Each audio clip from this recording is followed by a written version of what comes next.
Sir నమస్తే అండి. నమస్తే. జనరల్గా ఇప్పుడున్న యంగ్ పీపుల్ లైక్ 30 బిలో వాళ్ళు కానీ 35 ఈ రేంజ్లో ఉన్న వాళ్ళు కూడా ఎక్కువ ఆర్థరైటిస్ ఫేస్ చేస్తున్నారు. చాలామంది పెయిన్స్ మీకు అంటే జనరల్ డౌట్స్ అడుగుతున్న వాళ్ళు కూడా ఎక్కువ మంది ఉన్నారు. అసలు యంగ్ పీపుల్ ఎక్కువ టార్గెట్ అవ్వడానికి అంటే ఏమేమి రీజన్స్ అయి ఉంటాయి? ఒక విధంగా చెప్పాలంటే ఈ లాస్ట్ 10-15 ఇయర్స్లో మేము చూసిన మార్పు మాకు కూడా ఆశ్చర్యకరమే.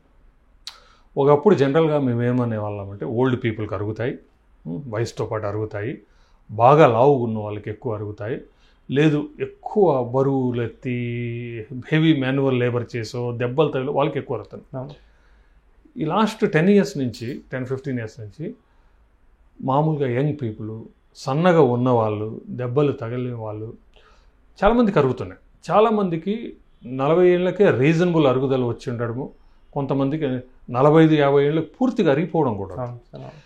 మాకే ఆశ్చర్యం. నేనే చాలాసార్లు ఎన్నోసార్లు వాళ్ళను లోతుగా అడిగి దేని వలన అరిగిండొచ్చు అనే కనుక్కుండే ప్రయత్నాలు చాలా చేశాను. హిస్టరీ కనుక్కొని క్వశ్చనీర్ పెట్టి వీళ్ళందరికీ ఏమేమి ఫ్యాక్టర్లు వీళ్ళలో కామన్గా ఉన్నాయి, ఎందువలన వీళ్ళకి అరుగుతుంది యంగ్ పీపుల్కి అనే ప్రయత్నాలు చాలా చేశాను. నాకు కూడా అర్థం కాల. ఇంకా మా రీసెర్చ్లో కూడా ఇది యంగ్ పీపుల్కి ఎందుకు వస్తుంది అనేది ఇంకా తేలని విషయమే. నేను అనుకోవడం ఒకటి, of course there is definitely life style change. నడవడం లేదు, ఎక్కువ మంది నడవడం లేదు, నడక తగ్గిపోయింది. రెండోది బరువు ఎక్కువ పెరుగుతుంది. బట్ అవి లేని వాళ్ళకు కూడా చాలా మంది పెరుగుతున్నారు. సో ఒక ఫ్యాక్టర్ నేను అనుకోవడం ఏమంటే, దీనికి ఏ సైంటిఫిక్ ఎవిడెన్స్ నా దగ్గర లేదు. నేను అనుకోవడం ఏమంటే, ఇప్పుడు ఏ వస్తువు తీసుకున్నా, ఏ పదార్థం తీసుకున్నా, నీరు తీసుకున్నా, ఏది తీసుకున్నా రసాయనాలు కల్తీలో పొల్యూటెడ్ అయిపోతున్నాయి. ప్రతి ఒక్కటి అడల్టరేటెడ్. ఏది తినాలన్నా భయం వేసే విధంగా తయారైంది. ఏమి తింటున్నాం, మనం ఏదో హెల్తీగా తింటున్నాం మనం అనుకుంటాం. తర్వాత ఇంకో రోజే వచ్చిన న్యూస్ చూసి అయ్యో బాబోయ్ నేను ఇది రోజు తింటున్నాను ఏది తిన్నా భయపడాల్సిన పరిస్థితి. సో నేను అనుకోవడము ఒకటి వచ్చి ఈ విధంగా అన్నీ అడల్టరేట్ అయిపోవడం, ఫుడ్ రకరకాల ఎస్పెషల్లీ నాన్ వెజ్లో ఏమేమి ఇస్తున్నారో వాళ్ళకు తెలియడంలా. సో ఫుడ్ అడల్టరేట్ అయిపోవడం, ఈవెన్ నీరు కూడా కల్తీ అయిపోవడము. నా డౌట్ ఒకటి, ఈ రివర్స్ ఆస్మోలార్ ఆర్ఓ వాటర్ ఇవన్నీ అంటారు కదా, వాటిలో మనకు ఇప్పటివరకు మెడికల్ నాలెడ్జ్ ఎప్పుడు కంప్లీట్ కాదు. ఇప్పుడు దీనికి ఒక పదార్థానికి ఏమేమి కావాలి ఒక వ్యాధికి అనేది మనకు నాలెడ్జ్, కొత్త నాలెడ్జ్ వస్తున్నట్టు అన్నీ తెలియకపోతుంది. సో కాటిలేదు కూడా ఎన్నో పదార్థాలు కావాలంటాయి.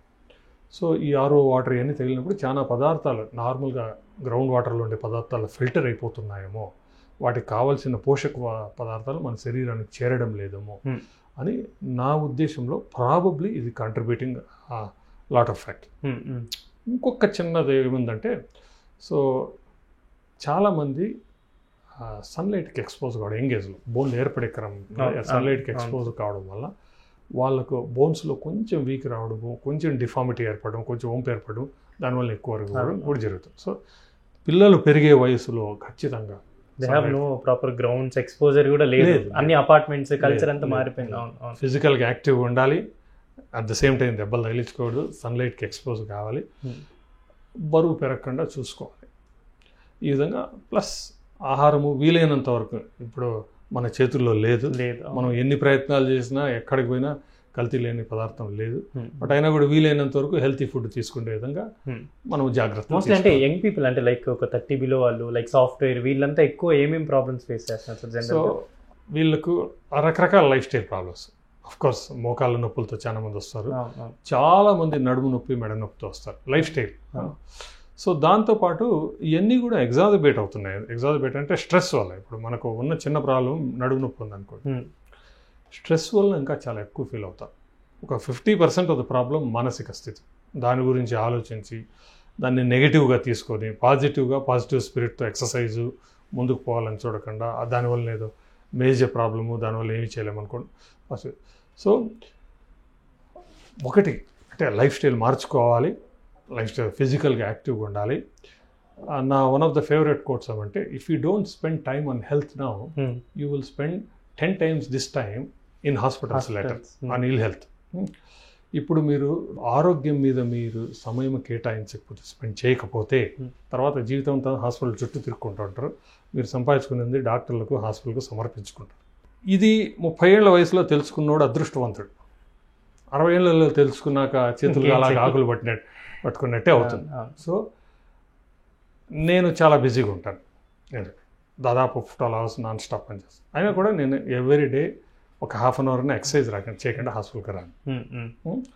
నేను ఏ విధంగా అయితే ఉదయం లేస్తాను, బ్రష్ చేసుకుంటాను, స్నానం చేసుకుంటాను, ½ an hour ఎక్సర్సైజ్ కూడా దినచర్యలో భాగం. ఎంత బిజీగా ఉన్నా మనం ఒక్కరమే కాదు, ప్రపంచంలో సర్వీస్ చేసేది చాలా మంది ఉన్నారు. మనం చేయకపోతే ఇంకోటి చేస్తాం. సో ప్రతి ఒక్కరూ ఆ భావన ఉండాలి. వాళ్ళ శరీరము బాగు చేసే బాధ్యత డాక్టర్లదో, హాస్పిటల్దో, ఇంకోరిదో అనుకోకూడదు. వాళ్ళ శరీరం బాగు చేసుకునే బాధ్యత వాళ్ళదే. అది చిన్నప్పటి నుంచి రియలైజ్ అవ్వాలి. వాళ్ళ పిల్లలకు కూడా నేర్పాలి. అప్పుడే ఈ సమాజంలో చేంజ్ వస్తుంది. హాస్పిటల్స్ అనేటివి they are not health center, they are illness centers. అవును సార్. నీకు వ్యాధి వచ్చినప్పుడు వస్తుంది, ప్రాబ్లం వస్తే చూపించుకోవచ్చు. హెల్త్ అనేది మీ ఇంట్లో సమాజంలో జరగాలి. అది నీ రెస్పాన్సిబిలిటీ.